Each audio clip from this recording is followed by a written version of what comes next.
Hi friends, welcome back to മിൻസാസ് world.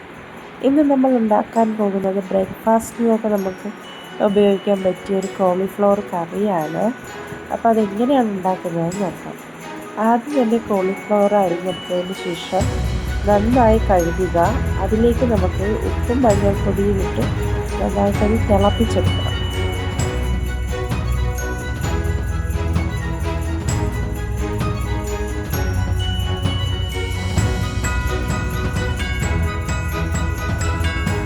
പിന്നെ നമ്മളിവിടെ എടുത്തിരിക്കുന്നത് ഒരു സവാള, 2 ഉരുളക്കിഴങ്ങ്, പിന്നെ ഇഞ്ചി വെളുത്തുള്ളി ആവശ്യത്തിന്, പച്ചമുളക്, ഒരു തക്കാളി, ഇത്രയാണ് ഞാൻ ഇവിടെ എടുത്തിരിക്കുന്നത്.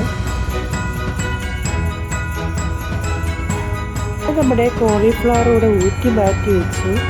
അതിലേക്ക് ഉപ്പ്, കോൺഫ്ലവർ, എരിവനുസരിച്ച് മുളക് പൊടി, മഞ്ഞൾപ്പൊടി, കറി മസാല, അരിപ്പൊടി, ഇവയെല്ലാം കൂടി ചേർത്ത് നമുക്കൊന്ന് മിക്സ് ചെയ്തെടുക്കണം. അതിനുശേഷം ഒരു പാനിലേക്ക് നമുക്ക് വെളിച്ചെണ്ണ ഒഴിച്ച് ഇതൊന്ന് പൊരിച്ചെടുക്കാം.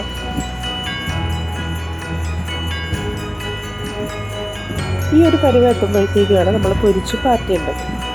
അതേ എണ്ണയിലേക്ക് തന്നെ നമുക്ക് നേരത്തെ എടുത്ത് വെച്ചിരിക്കുന്ന വെളുത്തുള്ളി ഇഞ്ചി പേസ്റ്റ്, തക്കാളി, പച്ചമുളക്, സവാള, ഉരുളക്കിഴങ്ങ്, പിന്നെ കറിവേപ്പില, ഇവയെല്ലാം കൂടി ഒന്ന് വഴറ്റിയെടുക്കണം. ആവശ്യത്തിന് അതിലേക്ക് ഉപ്പിട്ട് കൊടുക്കുകയാണ് നമ്മൾ വഴറ്റിയെടുക്കേണ്ടത്. പിന്നെ മസാലകളാണ് ഞാനിവിടെ ചേർത്തെടുക്കുന്നത്. മുളക് പൊടി, മഞ്ഞൾപ്പൊടി, മല്ലിപ്പൊടി, ഇവയെല്ലാം കൂടി ചേർത്തൊന്ന് മിക്സ് ചെയ്തെടുത്തതിന് ശേഷം ഈ പൊരിച്ച് വെച്ചിരിക്കുന്ന കോളിഫ്ലവർ ഇട്ട് കൊടുക്കുക. ലാസ്റ്റായിട്ട് നമുക്ക് തേങ്ങാപ്പാൽ ഒഴിക്കാം. ഞാൻ തേങ്ങാപ്പാൽ ഒഴിക്കുന്ന വീഡിയോ എടുക്കാൻ വിട്ടുപോയി. എല്ലാവരും ഒന്ന് ലൈക്ക് ചെയ്യണേ. ബൈ.